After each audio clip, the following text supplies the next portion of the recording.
Hello and welcome to another special edition of Two Mr. P's and a podcast with me, Mr. P.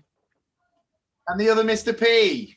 And we are back for another one of our Chinwag sessions, and we are absolutely delighted to welcome broadcaster, journalist and author of Fall Off, Get Back On, Keep Going, Clare Balding. How are you doing, Clare? Hello, I'm very well, thank you, Mr. P. Very nice to meet you, and nice to meet you too, Mr. P. So I think first question we always start with these interviews is just asking how lockdown's going. How is the trilogy? How's it treating you? I've had enough now, haven't you? Yeah. Come on, we've done this. But I have a couple of rules. One is I have to walk every day. And so I try, obviously, minimum 10,000 steps, but more often sort of closer to 5 miles, a bit more maybe. So I did all my walking this morning because we're speaking early evening, and I've been busy most of the afternoon inside. So I get my walk in either, obviously, if I've got a busy afternoon, get my walk in the morning, but mostly I walk in the afternoon because I really like that time when the sun's just dropping in the sky. And if I can still be walking by sunset, I really, really enjoy that. So I have something to look forward to all day, and then I can come home and watch the chase. Oh, nice! Yeah, gotta get that viewing in. Is that you go to that over Pointless? Oh, yes, actually, that over Pointless, and I've been on Pointless, but I've never been on the chase. Oh no! Oh, that's one for the. Yeah, you'll have to get on that one too. How did you get on in Pointless? The first time I was on, we got to the final and we got a pointless answer. Oh, so nice. That was really exciting. Exactly. And then the second time hasn't been aired yet. Oh, all right. So you can't reveal. I have lost a lot of sleep since it, so that's all I'm going to tell you. The fact that you prefer the chase now is making me think that it didn't go well. Yeah. Actually, I'll tell you the most exciting thing I've done the last year. I went on Tipping Point on the Christmas special, and I love Tipping Point. And the machine, I promise you, Mr. P, the machine is bigger and more impressive in real life than you could ever imagine it would be. Oh, that has honestly made my night. That's made my life. Even the thought of it. And the other thing that's interesting to know is when you're standing there and you're competing, you can't really see how close they are to the edge. And that's why I think some people make the wrong decision. Yeah. That they go for, drop zone 4, and you're looking at it going, don't go there. They're hanging over the edge in 3. You can't really see that because you're flat on to it. And so during the ad break, I actually went across. I said, can I just go and have a closer look? And I walked across the stage to go and look to see where I wanted to drop. Yeah, that's the classic technique on the old 2P machines, though, isn't it? But they used to put pictures up on the side, so you're like, oh no, we couldn't see where to look. Oh, yeah. I love Tipping Point. I love that lateral movement. Yeah, I have to say. You'll have to apply to get on, Adam. Yeah, you should. The questions are not that, some quiz shows, I struggle with the questions. I mean, University Challenge, honestly, I can't even. I mean, I work in a school and I am baffled. But by the question, I know. Well, the trouble with University Challenge, the question itself is so darn complicated, and the only connect is really difficult. So with those two, if you're going to get 2 questions right in a whole program, you're thrilled with yourself. Yeah. Whereas obviously Tipping Point, you're quite cross with yourself if you get one wrong. Yeah. But it is harder when you're there. The pressure. Yeah. Yeah. Oh, good. Well, we're delighted to have you on. You are listening to the #1 educational comedy podcast, now award-winning. We just have to put that in as often as we can do. And we usually say it's the one educational podcast where you don't really learn anything, but I think that's going to be different today, having you on, because we've been able to look through, have a little sneak peek at your new book, Fall Off, Get Back On, Keep Going, and it looks absolutely brilliant. So I believe it's coming out, is it April? Am I right? Or April the 15th, yeah. Oh, nice. That's quite close to my birthday, that. When's your birthday, Mr. P? Towards the end of April. I'm the 28th of April. 28th of April. So are you what, Libra, is that? No. Taurus. Oh, Taurus. Yeah. The way you reacted there made me worry. No, and actually thinking about it, is Libra later in the summer? Yeah, Libra. I'm Libra. I knew one of you was. You were nearly there. Oh yeah, when you said that to Lee, then I thought you were going to go. What are you, Libra? You're not going to see the release of my book, unfortunately, Mr. P. Yeah. I'm just hoping for not another birthday in lockdown. I already had one last year, so hoping we'll be out by then. But so the book looks great. It looks amazing. It's sort of like a collection of sort of tips and helpful advice for young people. But please tell us a little bit more about it. Yeah, it's aimed at the age group, and you'll know all about this. The age group when they're just switching to big school, actually, because I think we go through a bit of a transformation that maybe as adults we don't realize is so influential in our lives. When you go from having no self-awareness at all and sort of being crazy brave because you don't really think about anything, and you're not body conscious, and you just make friends easily, and everything's relatively straightforward. And then suddenly you go to big school and you don't know the teachers, and you don't know the school layout, and the uniform's different, and there are the cool kids who've got funky hairstyles, and sometimes they wear their own clothes, and that really throws you into a spin.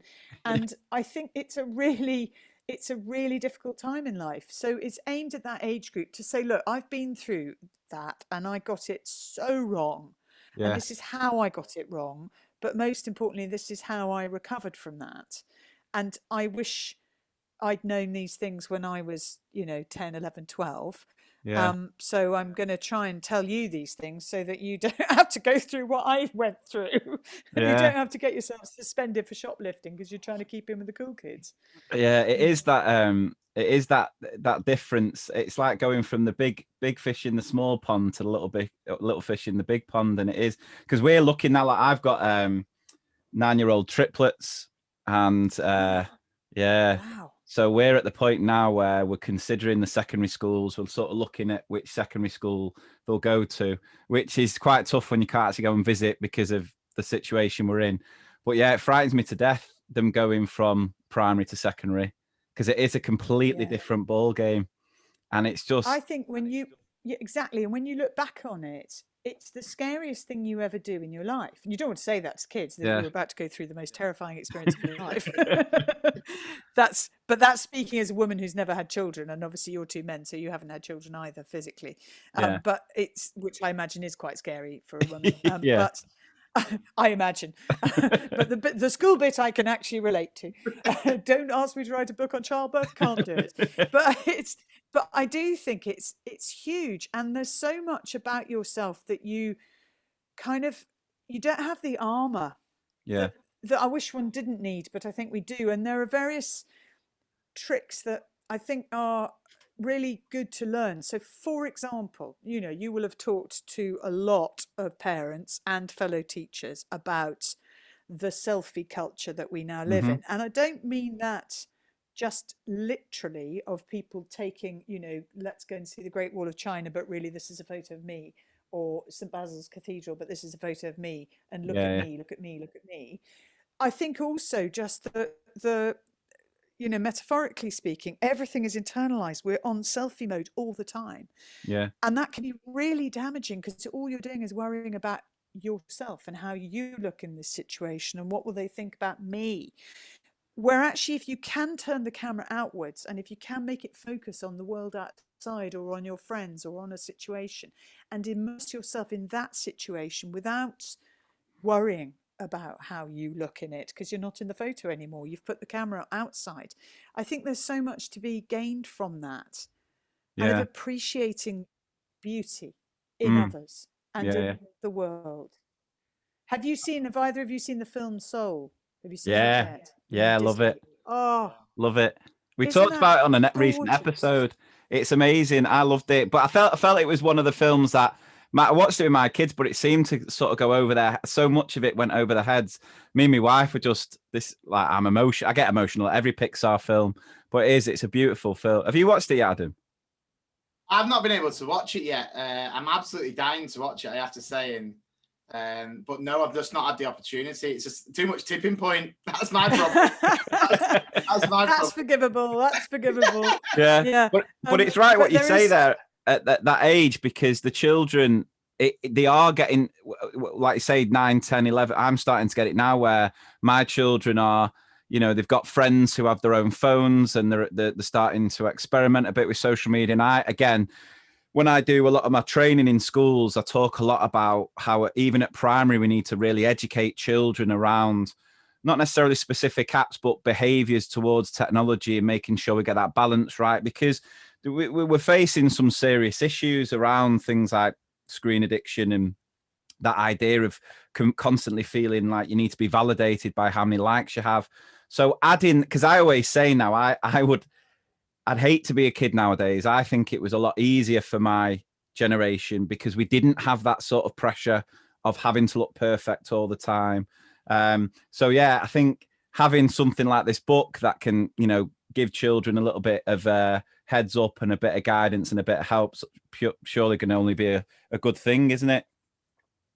And I've tried very hard, and I hope I've achieved it. But you know, you guys will be the judge of that, and the kids reading it. I tried very hard not to be didactic or patronising or say thou shalt not have a mobile phone, because Yeah, it's not about that. I've tried to show the quality, the things that can go wrong, and the things that went wrong for me, and in a yeah, funny way, hopefully, but also how you can learn to fall. For example, you're going to fall, yeah, off, you're going to fail, there are things that are going to go wrong.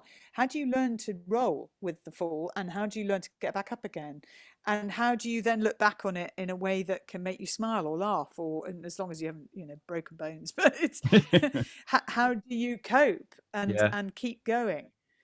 So there's lots, I hope there's lots in it that's with a lightness of touch. That's what you're aiming for, obviously, mm, and with genuine, you know, authenticity of me having been in those situations, yeah, and being the odd fish and the odd one out, and the, I think I've, there couldn't be a better time for it either. Obviously, with everything that's happened over the past year, and you know, children missing their friends and family, and that kind of year group, because that's another thing. When you go to that secondary school, you're in that year group throughout the whole of school. Now you're suddenly in with different kids from different schools in different classes in different lessons. So I mean, what a time for it, and well done. I'm sure that it will be greatly received and appreciated, because it's just so needed at the time. But I was going to say, when you were talking about like our generation, I mean, I am younger. I'm sure you know that, Claire, by looking at our faces. I am younger by 4 years. But looking back at, like, you know, everything, the selfies and stuff, I'm thinking about, it was so much easier back in our day, because it was like one bad picture on one of them throwaway cameras. You go to Max Spielman, get rid of the picture and the negative, boom. No one sees it ever. ever. Now, Exactly. screenshots and everything, you'll never get away with it. But there was still, you know, I remember the first time at school when everyone changed into their own clothes, you know, mufti day. yeah, And I hated that. Give me a uniform anytime, or yeah, sports gear, even better. I really hated that. And I didn't know that flares had gone out of fashion. I didn't know that. And that was the only pair I brought, was a pair of cord flares, and everyone else in drain pipe trousers. I mean, you know, it was like the worst sin you could commit. yeah, yeah, And yeah. and they're literally looking at me going, "What are you wearing? Like when you see, I've killed somebody." like It's when you see those videos where they trick a friend into coming to a night out in fancy dress, and everyone else is just dressed normally. They turn up as a Smurf or whatever it might be. I know. Or you go to a party and you don't realise that it's smart, and you've come really or the other way around. So I go to meet it. Well, in the days when we were able to physically meet people, there was this quite recently, and Ria Ferdinand there's my name drop for the moment, by the way. So Ria Ferdinand's one of the hosts of it, and it's this techie get together thing. Yeah, And I dressed up for it. I thought, oh, I better go home and I'll put something smart on, and, you know, at least run a brush through my hair and put some makeup on. And I went in this really nice smart jacket. Turn out, and all the guys are in t-shirts and cardigans, because that's what the techie gang wear, yeah, that's and what. trainers. And I was like, Yeah, oh, I felt such an idiot. So I took the jacket off immediately, like yeah, undid another button. Yeah, yeah. I'm Try okay. to try to look cool. Yeah. So what was it that sort of inspired you to write this sort of book? I went round a lot of schools when I was writing fiction. So I've written children's fiction for quite a while, and I've written 3 books about a racehorse, and you know, and the little girl who tries to make him win the derby. And when I was visiting schools, obviously I asked the kids a lot of questions, and I think it was talking to them about what they care about. but also talking to them. I talk to them about friendship and what it means to them and what do they value in a best friend.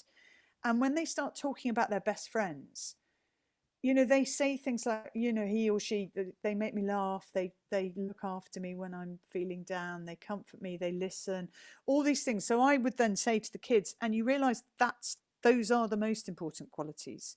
It's, you haven't told me what your best friend wears or their latest, you know, iPhone. That's not what you value. What you value is how they behave and their love of you. And I said, and that's what's important for you to become that.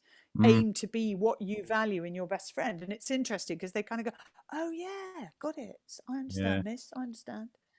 And I talk to them a lot about animals as well. And, you know, what if they could have any animal, what would they have?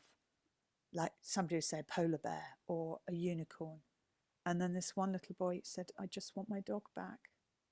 Oh my God, don't. I honestly nearly cried there and then. Saying that I've got a dog. I've got a lockdown dog. I've only had it a few months, and then we made the mistake of watching Marley and Me the other day. And I was just in bits. I was crying my eyes out. I've watched it before. I was in bits. And don't ever read The Art of Racing in the Rain. Right. Enzo's the dog in that. Oh, don't ever read that or watch it because that'll break you. Oh, a dog's, mind you, okay. Our dog, unfortunately, I'll try not to get weepy here, but our dog who lived for 15 and a half years, Archie, who was Tibetan Terrier, he had to be put down last summer. So in, you know, the middle of all of the lockdown and all of that. And I then watched A Dog's Purpose. Have you seen that? Oh, yeah, I've not seen that. No. Right. Well, essentially, it's all about a dog dying, but the main point of it is that it comes back again in another dog. So now I'm looking at everybody else's dogs, waiting for Archie to come and say hello to me in the body of a beagle or something. Yeah, I could. I mean, we had a family dog, and it was our dad was poorly when we were all at school, and then as kind of like to take all our minds off it, we got bought like a Westie. And it was a great dog, wasn't it, Lee? Just the best dog ever. And I always remember when she was getting to her later years, it was when Marley and Me came out. So I'm sat there and I watched Marley and Me, and I don't really get upset at films. I do now that I'm a parent. I'm a terrible. I cried at Eddie the Eagle. That was the first film I cried at. Was Eddie the Eagle? Really? Yeah. I went to cinema when I found out my wife was pregnant. I went to the cinema to watch Eddie. What, without her? Did you go without her? No, I went with him, and I watched Eddie the Eagle, and the bit where he comes back from the Winter Olympics and the dad's got this jumper on, you know, where the dad's like against him the whole time, and suddenly he's got the jumper on. I was gone, and it was I have seen every Bambi, Armageddon, all of these absolute heartbreakers. I watched Marley and Me, and I remember taking Sally out for the longest walk ever, but I don't think it did her any good. That's my only worry. I took her out the longest walk, and at one point I stopped and just hugged her in the middle of this walk. I was an emotional wreck.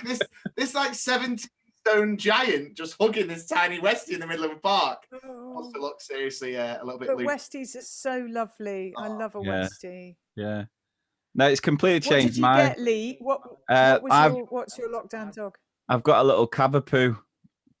So it's a poodle and King Charles Cavalier, and I was fine with them as a child, but since I've moved out, it flares up my allergies.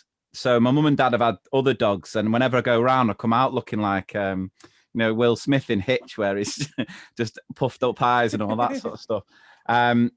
So I was against having one because I just didn't want it to set off my allergies. And to be fair, she's been absolutely fine, but I can't imagine not having her now. I've fully converted into a full-on dog enthusiast. Yeah, and they're very sweet. Is she old enough yet that she's needed her first haircut? Oh yeah. Well, they're still open during lockdown. I can't get my hair cut, but she can go and get right. Look at mine. Exactly. Look at mine. I might take myself to the dog groomer actually. Yeah. And say, look, give me a schnauzer, please. Yeah. You need to send the picture to Heat and be like, get my name right this time. Yeah, get my name right and give me another award for best hair. So with the book, for someone reading it, so if I was to pass it on to Mike, what are you hoping young people will get at the end of it? What do you think? What you're hoping they'll sort of get out of the book? I think they will, I hope, get confidence and realize that there's a whole chapter actually on the cloak of confidence, and realize that it is something you can wear and learn. There's a chapter called Courage is a Muscle, about how you can practice being courageous. And I don't mean, throwing yourself into a burning building to rescue people. I mean in standing up for your mates. That takes a lot of courage. In saying, no, I don't agree, in a situation where everyone else thinks one thing. So I think it will help children realize that you will make mistakes, but essentially how you can get over that and keep going is more important than making the mistake, and be stronger from it. And I think also being a good teammate, being a good friend, enjoying things more, enjoying the moment, and getting more out of school, which I think won't be an issue, because as we've discussed, I think kids are desperate to get back to school, and we're going to really treasure it. And I think getting the most out of life, whatever happens, along the way, just getting the most out of it. It is a beautiful thing, isn't it? And I think the one positive that's come out of this whole pandemic is it's given a lot of people, myself included, just a completely different outlook on life, and going forward, how things probably won't ever go back to what they were, but that's not necessarily a bad thing if it's made you realize what really sort of matters and how sort of precious life is, really. It's great. And obviously with your really successful, go on, sorry. No, I was just going to say as well, the simplicity of the simple things giving you so much pleasure. So whether it is your dog or going for a walk with your family, and I do think that's one thing that's really, increased and become hugely popular, because people want to go out for a walk. It's actually sometimes the highlight of the day, and being able to walk alongside each other gives you a chance, I think, to talk about things in a way that is much harder over a kitchen table when you're fighting for the potatoes and your brother's kicking you under the table, and you don't want that you've been given, and your mother's looking at you going, well, you've got to eat it. I don't want to. Anyway, let me get out of my childhood. I thought you were talking about mine. I've been watching what happens at my dinner table there. But I think walking alongside each other and looking at a view, and again, that thing of turning the camera outwards, I think that's really beautiful and powerful. And looking at your dog and thinking, well, you're loving this. Yeah. So I want to love this too. I think those are all really important things that we've come to value. I do think my dog's in for a shock though when we all go back to work. She's only ever known us all being there all the time, so she's gonna be lonely. She'll be on the bill like, what's happened? Where's everyone gone? She'll be like, oh, peace and quiet. She'll think, fantastic. Yeah. So I was going to say, with your really successful background in sports broadcasting, you've sort of featured quite a lot of sport and sort of quotes and examples. I mean, how do you feel, or what do you think? Because obviously with the situation we're finding ourselves in now, obviously there's a lot of, I think they'll start reinvesting a lot more resources into school sport, especially. I mean, obviously the physical side of things, but what sort of things do you think sport can bring that can help children in other areas of life? I think it is absolutely crucial, and I am so glad you think that there will be increased investment. I have despaired at the lack of investment and lack of respect for sport as part of the school curriculum. I think it is an essential subject, and I use that just as a way of kind of, covering it all. But I've always wanted sport to be taught more. So like, why can't you learn geography through sport? Why can't you learn economics through sport? Why can't you learn history through sporting events rather than war? Why is it that we value the academic interest in war over the academic interest in FIFA World Cups and knowing who won the first one? Uruguay, by the way, but and how it developed and what happened, or the Cricket World Cup, that the Women's World Cup happened before the men's.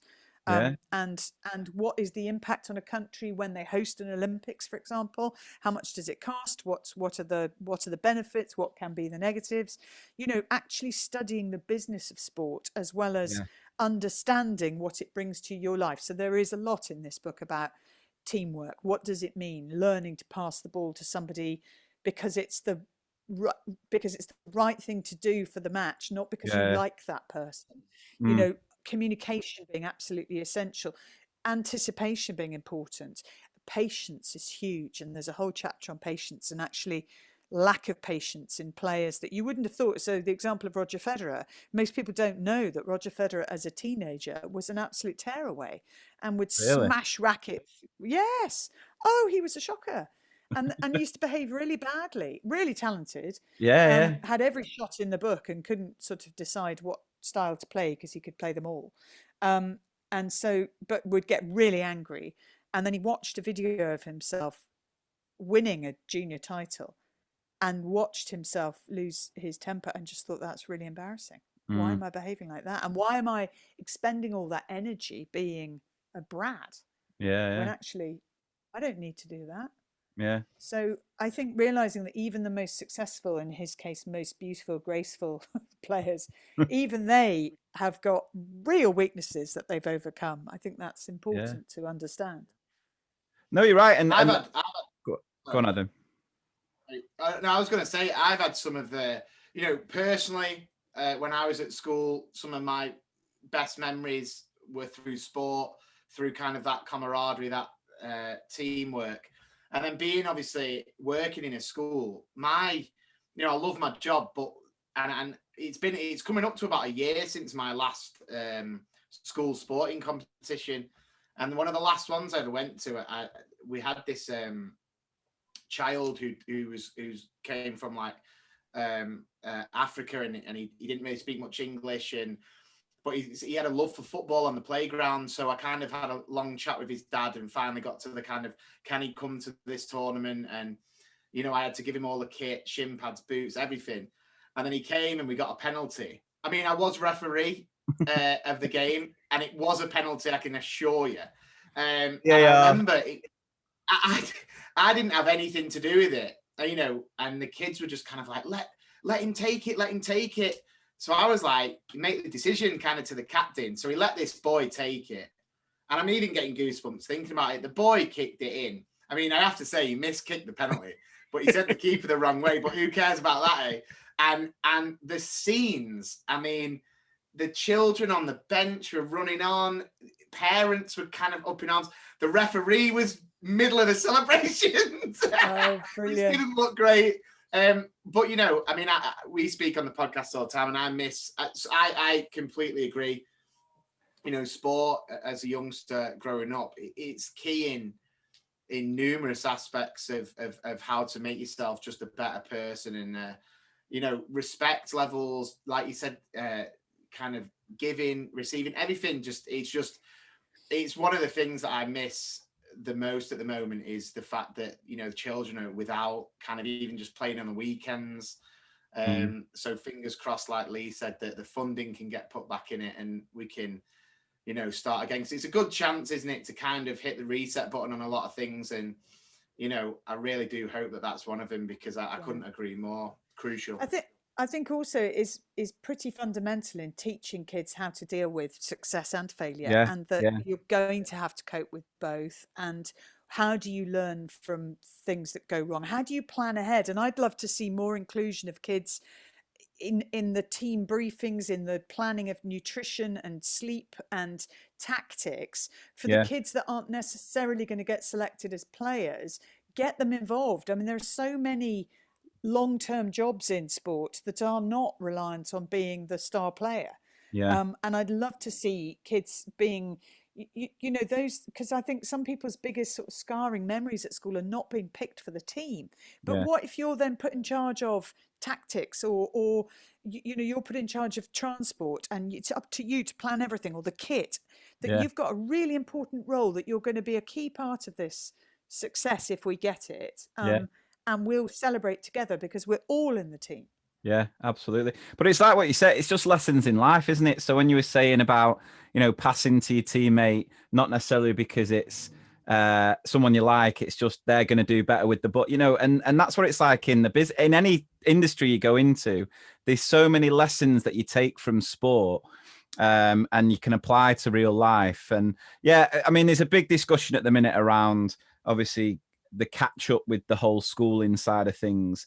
And there's been mentions of extending the school day, shortening the summer holidays. Now, I don't necessarily agree that that's the best thing to do unless there was a heavy investment into extracurricular activities. So, I don't think it's a good idea to extend the school day so children do more maths and English because they're doing enough of that. But if it was to try and get them more active, get them more involved, because this isn't just an issue, I think, that's come from Corona. I think there's been a steady decline in the levels of school sport, especially going back to once we finished the London Olympics and all the school sport partnership money was then, they got rid of it all.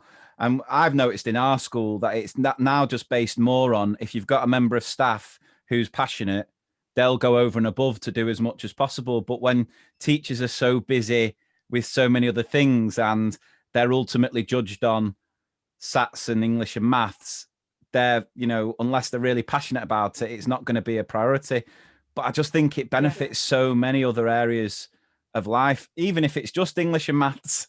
You talk there about tactics. So much of that has, maths and awareness that way. So yeah, it is fundamental. It's important. It's helped me with a lot of what I've done, playing sport growing up. And yeah, fingers crossed we can start moving forward again and getting back to where we were. I mean, I don't have any influence over government, and I'm not a teacher, so I can't speak from direct experience. But I wrote a whole in the last novel I wrote, which was called The Racehorse Who Learned to Dance. The whole last section is about a supermarket that provides sports facilities for kids, because I've always had this idea that the loyalty scheme, the relationship between supermarkets and parents they should reward loyalty with sports facilities. So they should provide, the supermarkets are doing extremely well and have continued and done even better, obviously, throughout the pandemic. Their relationship with parents is really crucial. And I think kids, they've got space, they've got parking, they've got money, and the whole sort of healthy lifestyle message has got to come hand in hand, healthy eating and exercise together. And exercise obviously comes in lots of forms, doesn't have to be specific sport, but activity. And I kind of think that I'd love to see some kind of, supermarket support for schools, whether it's them sponsoring sports facilities with their name and, their investment, or actually using those when they're building new supermarkets and with all the space they require for parking, actually saying, right, and we're going to have a whole load of netball courts there and seven-a-side football pitches, and we are going to stage our own little mini leagues, and we'll provide that, because I just think, who do you want to play for? I mean, who would be your go-to supermarket to play for? Well, I would either be Waitrose because I write for Waitrose Weekend, or Morrison's. Right, interesting. I might be a Sainsbury's. Feel quite a good team. I'd be captain, leader, legend of Asda FC all day. With bright green outfits. Exactly. I'd play, score a hat trick, then go and get myself a lovely chicken bacon Caesar wrap with some of that fresh chicken. There you go. Yeah. No, I like it. It's a good idea. Yeah, it'd be great. And it also means that when they're putting in the planning permission, I get really carried away on this idea because I really love it, and I've thought about it for a long time. Yeah. And when they put the planning applications in for the new Morrison's or Sainsbury's, whatever supermarket, it should come with, that's what local government should say, right? We'll let you build here, but you've got to build, 20 pitches as well as your store and your car park. No, it's a good idea. Well, hopefully, I think, if any government ministers are listening to this, take note. That's the way to go forward. Going off previous episodes, they won't be, though. All I keep thinking, though, is how quick the Aldi players would be. If it's anything like they are at the checkouts, they'll be running down that wing quicker than anything. And there'd be a real fight for halftime snacks, you know, because the home side are providing halftime snacks, and just say, "Oh, great, we're playing at Marks and Spencer's next week. We're going to get posh snacks." Yeah. When you go to Aldi, like, oh, we're having some whatsits after. No, we're having cheese curls. Oh, brilliant. Now, at the start of each chapter, you feature sort of quotes from successful people. Bill Gates, Serena Williams, is a quote in there from her as well. So what's been the most inspiring advice you've ever received? That's a really good question. Not that your other questions weren't good. They were good too. That's a really good question. I like the Michelle Obama. I mean, I love Michelle Obama. I mean, wouldn't she'd be top of my dinner party list every time. Well, funnily enough, that's the next question. Oh, is it? Yeah, we'll answer this one first. Okay. I'm just going to find, where's my Michelle Obama quote? I'm going to try and worm myself in on that dinner party within the next couple of minutes. I'm warming up. Do you want to bring some wine from Aldi? It's very good value. Bring some cheese curls and some wine for you there. Yeah, exactly. Where's my Michelle Obama quote? Serena Williams actually gets the first quote in the whole book, which is, "I really think a champion is defined not by their wins, but how they can recover when they fall." Yeah. And I think that you know, Muhammad Ali said something very similar, and it is, you know, it is basic life is about how you recover, how you reset yourself, how you pick yourself up, and that's you know, it's offering that message in a different way. It's not, I'm not pretending I'm saying something that hasn't been said before. I'm just hopefully saying it in a way that it will be taken on board. And you know what it's like, because you've got kids. Your kids don't listen to their parents, and they don't often listen to their teacher either, but somebody comes in that they've seen off the telly. They go, "Oh, did you hear what she said?" That's what I hope anyway. Yeah. What's your favourite quote in the meantime, Adam?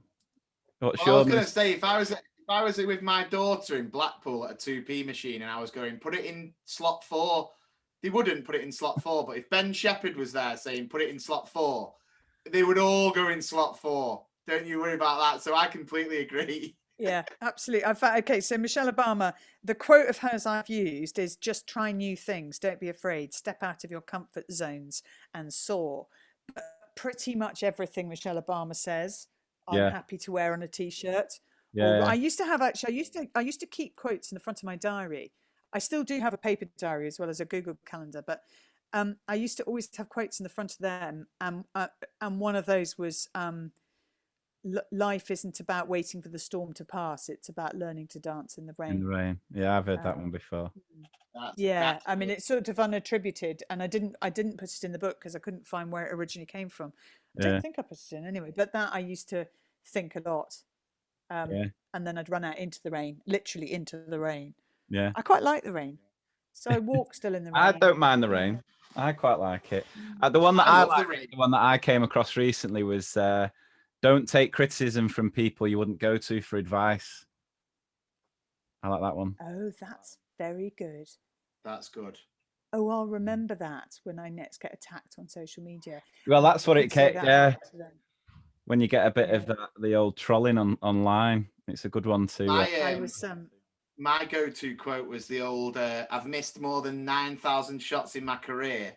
I've lost almost 300 games. 26 times I've been trusted to take the game-winning shot and missed. I've failed over and over and over again in my life, and that's why I succeed." Michael Jordan, classic.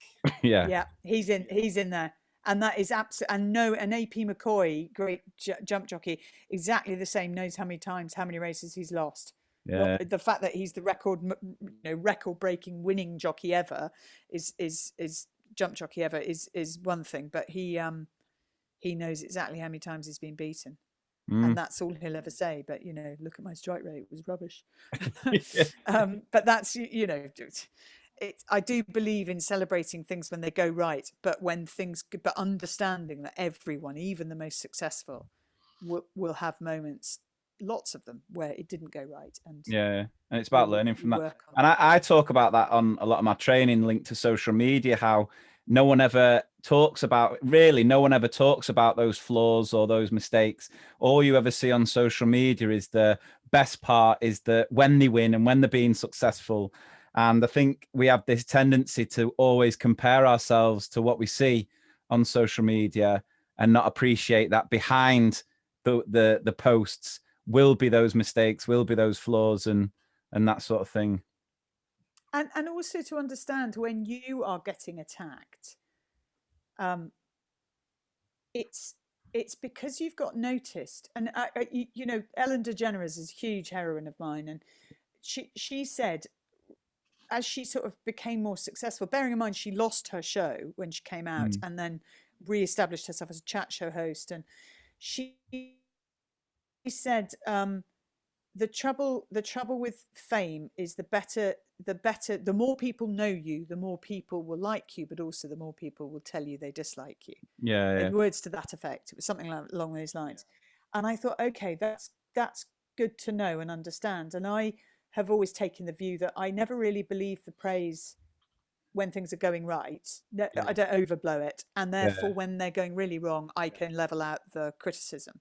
But I have this habit on social media. If somebody starts to have a go at me, I will sometimes just if I want to stop it and move on, I'll just write them a note back and say, that's lovely to have your feedback, and I'm sure you think you're right.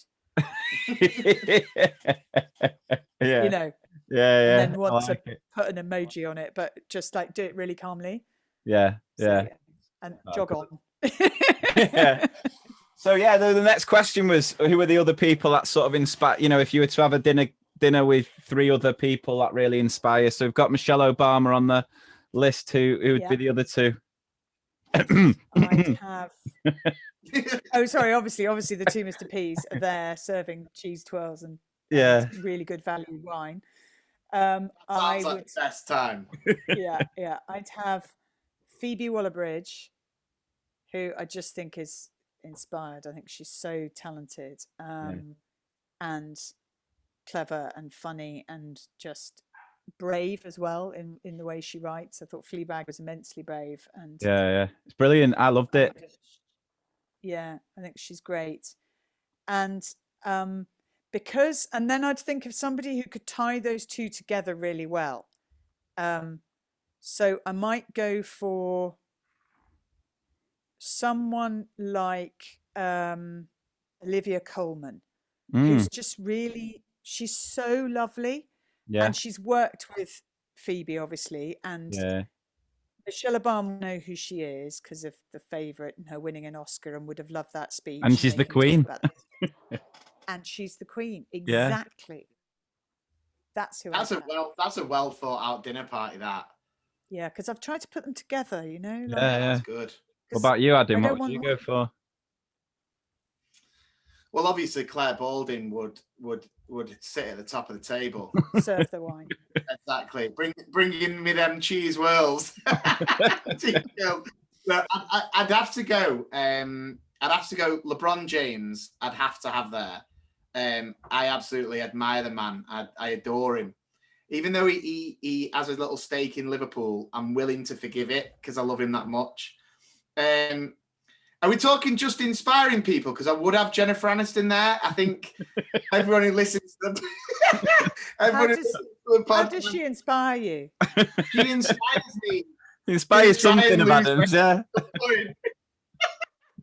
She makes me grow. Okay. And then, sorry. And then it's tough, you know. I'd probably have to go. I'd go Sir Alex Ferguson. I mean, what a conversation. Sir Alex Ferguson and LeBron James. I mean, you know, and me and Jennifer would be obviously having our own chat. Leave them two to it. Oh, good stuff.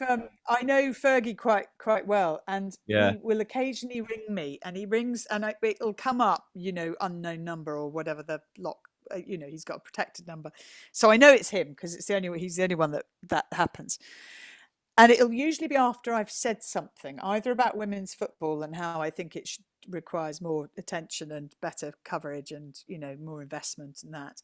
Yeah. Or it'll be after I've said something on equal pay. He nearly always will text me or ring me. And then he texted me by mistake to ask me if a horse would win. And I rang my brother to find out. I said, I think Fergie's meant to text me, but I better tell him. So we had this back and forth. Is there anyone that you've ever met that you've been genuinely starstruck with? Is there any? Oh, yeah. I mean, they always say you should never meet your heroes, but I mean, I tell you who is, because of his physical size as well as his intensity, Boris Becker. Yeah. And the slight fear that, you know, anything could happen if he just shakes your hand, which would take some explaining. But he's got this really intense blue eyes, and of course he was winning Wimbledon when I was at school, and he was like, he wasn't much older than us as school kids, me. And I'm thinking, there's this kid that's, you know, winning Wimbledon and he's amazing and throwing himself around. And now I'm working with him. Yeah. And he really looks at you. And he's so tall. Intensely, yeah. Yeah, but he's lovely. He's absolutely lovely. And John McEnroe obviously is quite, you know, that's something. Yeah, he's good fun. Yeah. Intense. You have to be quite cool around him though. Like, he'd hate it if you told him you thought he was wonderful. He'd find that really embarrassing. So you just have to kind of, hi, John. Yeah. And one thing we saw in the book is that you technically invented the Mobot. Is that right? I did. So how did that come about? Yeah.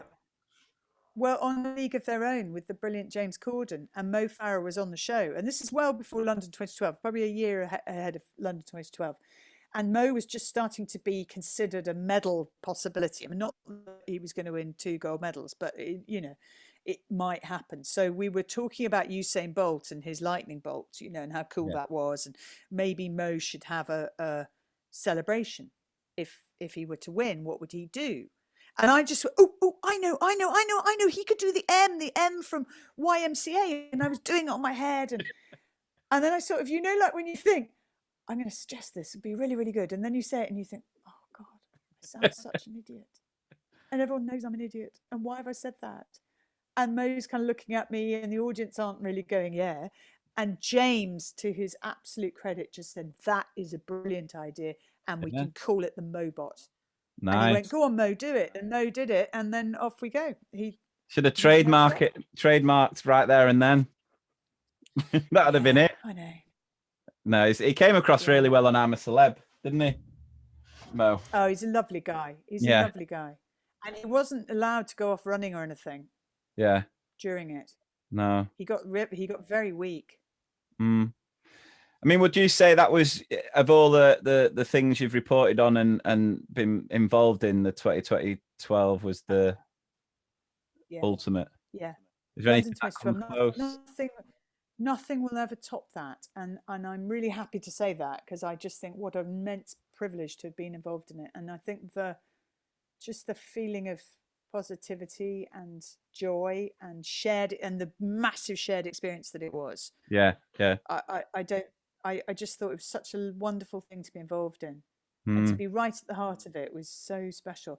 And I think that's what we've missed more than anything. And that's what we need to understand and value, that shared experience is huge for us as human beings. We really benefit from it. And whether that's going to festivals or going to the theatre or the cinema and talking about the same thing, or going to sport, obviously live sport, and being able to travel there together and watch it together and go home, you know, all talking about it on the tube or the bus or the train, or singing the anthem together. You know, we love that. And you think about, you know, really all I talk to my mates about at the moment is, have you watched such and such, so that we can talk about the same thing.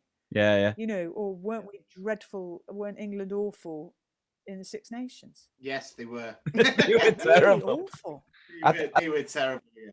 I've not watched a game like that for, I can't remember the last time where I just felt like, what's going on here? It was. I know. Need a bit of. I know. I watch games like that, and I just keep shouting at the telly, "This is why rugby league was invented," because I love rugby league. This is why it was invented, to stop horrors like this. Yeah. So I just don't. I'm just thinking of time.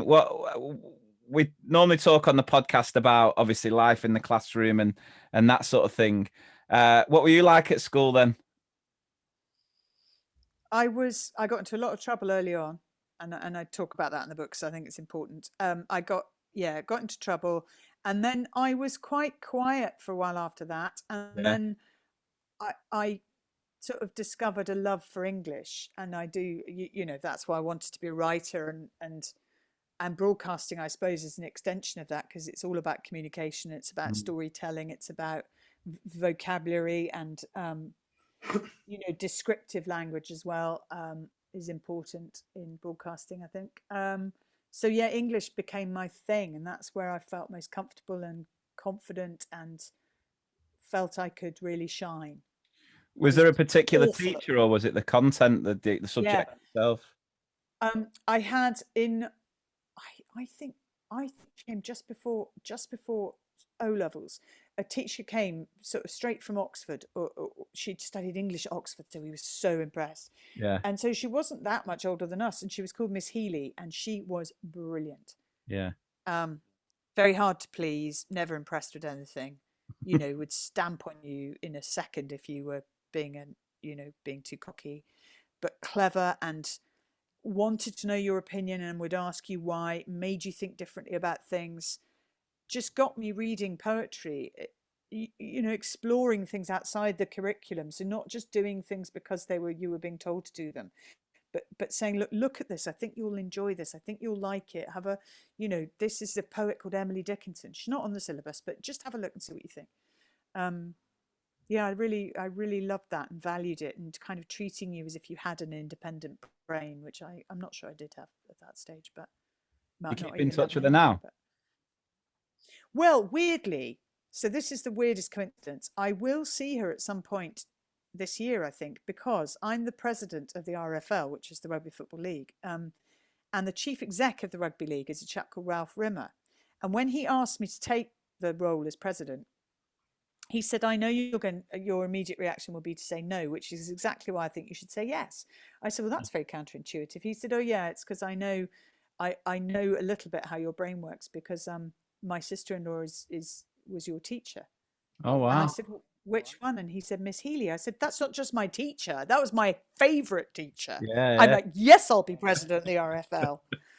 So I think at some point, because we've got the World Cup coming up in the autumn, and hopefully it'll be obviously we very much hope crowds allowed and all of that. So I'm sure that Miss Healy will come to a match, and at some stage I think for old time's sake, you should whip on the flares. See Mrs. Healy, just to bring back those good times. Yeah, they might be back in fashion by then. You never know. You never know. The mullet's coming back in, apparently. Oh, that's only because no one can get a haircut. Well, yeah, probably. Just shave the sides. Yeah. So if English was your favourite subject, what would you say was the one you just hated? You just didn't like Maths. it? Maths. I got 13% in my common entrance maths. Wow. 13%. And what's that times 5,000? God knows. I really didn't like it, and I got a fear of it, actually, and I'm not sure I ever overcame that. And I actually did. I got a B in my O level, so it wasn't awful, but I certainly didn't. I was happy to drop it and move away. And I wasn't very good at sciences either. I think I just taught myself out of it. I think I made myself believe that I couldn't do it, and therefore, of course, you can't if you tell yourself you can't. Yeah. I mean, I was the other way around at school. We were talking about this on the podcast the other day. I was really good at maths at school, not so good at English. But when it comes to teaching now, I prefer to teach English to maths. It's weird. Don't know what. I think it's more, you can be a little bit more creative with teaching English, and I think that's my thing. I like to be creative with what I'm doing, whereas some people that prefer maths because it's straightforward, it's matter of fact. There's not much leeway either side. So yeah.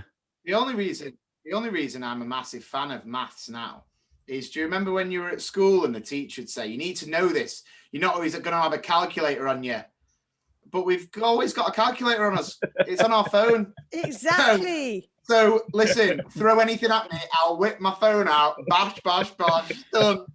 Got it. Exactly. Exactly. Yeah, it's a good job our pupils don't listen to this, because that's what we have to say to them every day. I like technology though, and if we'd had, I'm too old, and therefore, as I said, I was the last lot to do O levels, and we didn't have computers in school. Yeah. And even when I went to university, we were writing essays longhand. I think I'd certainly typed my thesis on an old, word processor, and you had to book your slots to use them.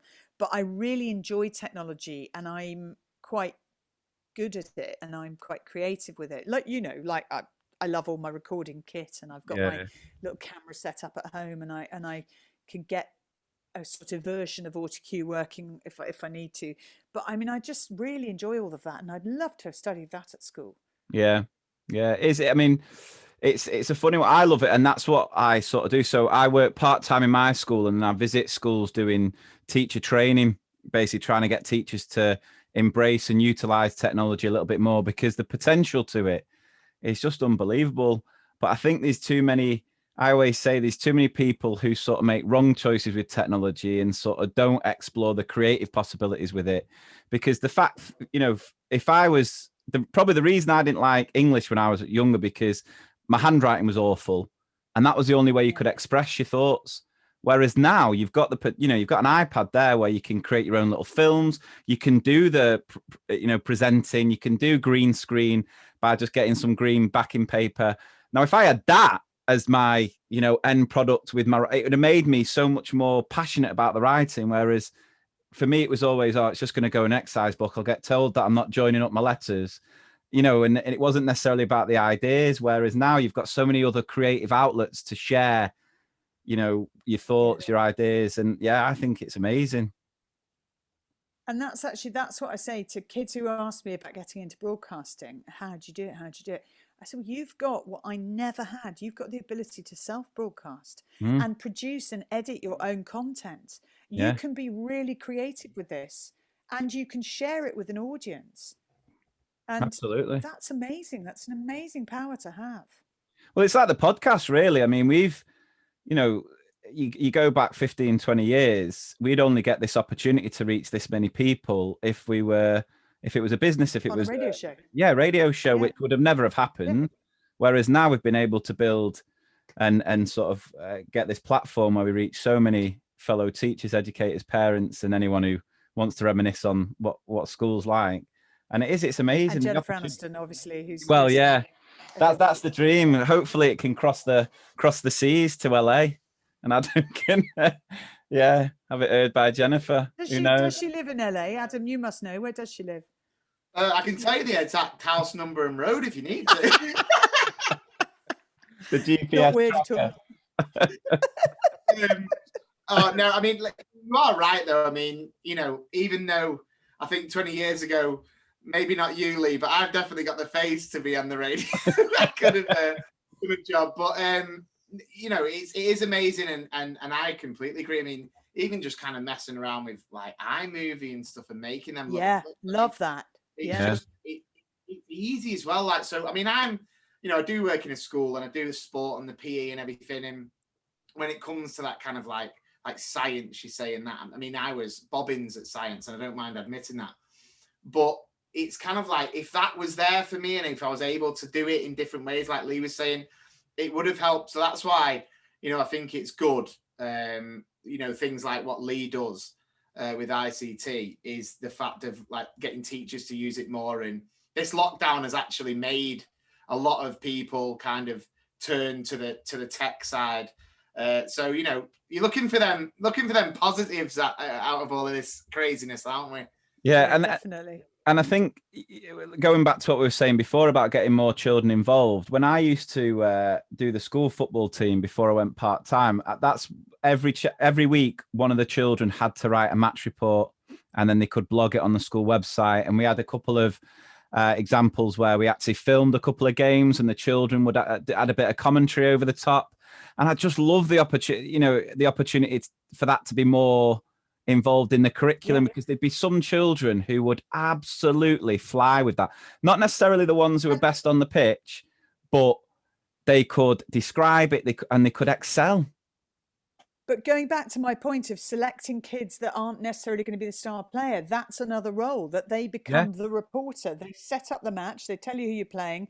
You know, they do the report to camera. They edit the highlights reel. They do the interviews with the players afterwards.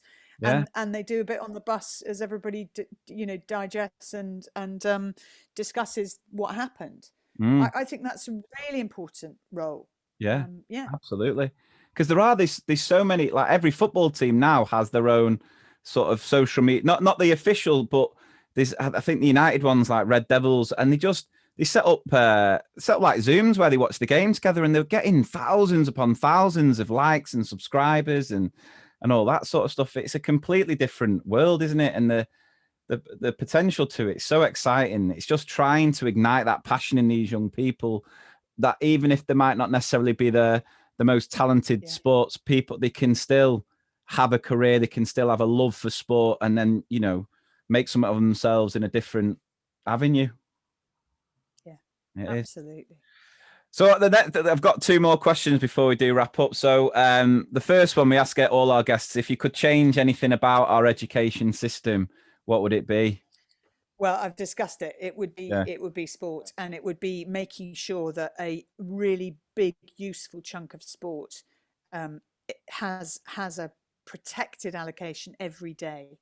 Yeah. And that, as I say, sport is taught in a more academic way, as well as being a physical activity, that you learn about sport, of the history of certain games, why they were invented, which countries. For example, do you know where chess was invented? Which country chess was invented in?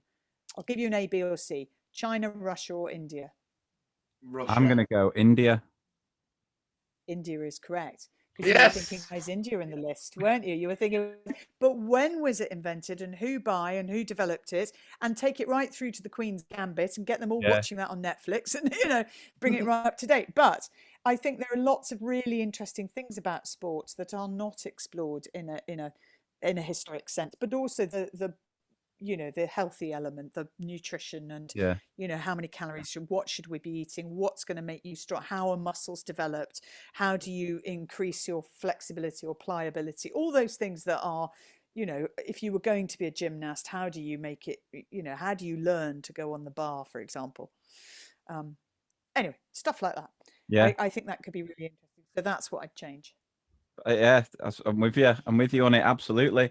And so the last question we always ask our guests, and in fact, we found out this is a question one of our guests got asked, one of the most important questions they ever got asked when they were going to therapy. Was that right, Adam? Yeah. It's not a very deep question, but we just didn't realise how. Yeah, we had an author on last week, and we asked him this question, which we've asked all the guests, which is a great question. And he said this question changed my life. So we were like, "You're welcome." And he was like, "Oh no, not from you." It was Sam Copeland. Which author was it? Sam Copeland. Oh, okay, cool. Yeah. So the question is, if you could go back and speak to your 10-year-old self, what would you say? I'd say don't shoplift that stuff, because you're going to get caught and suspended, and everyone will hate you. No, I'd say don't be so concerned about what other people think, and don't bow to peer pressure. Don't do it just because everyone else is doing it. That's what I'd say. Yeah. Don't bow to peer pressure. I think that's everyone should listen to that. If I could go back, I mean, I don't even know the answer. What I would say to that, it would probably be lay off the turkey Twizzlers. Well, yeah, it could easily be. Put the turkey Twizzler down. Just let it go. Yeah, when the dinner ladies were like, "We got some spares. Don't be first sprinting." But no, I think the peer pressure one is absolutely crucial. I think there's so much stuff that happens now, and people do need to kind of have the ability and the courage, and hopefully through your book, which I know will help a lot of people, to kind of stand up for themselves and to go their own way and not shoplift. All right. Exactly. Exactly. Don't thank do it.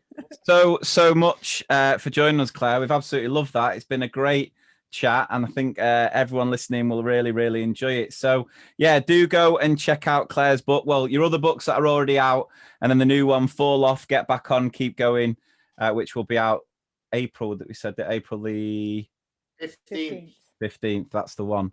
Oh, well, thank you so much, and take care. Thank you, Mr. P. Thank you, Mr. P. Cheers.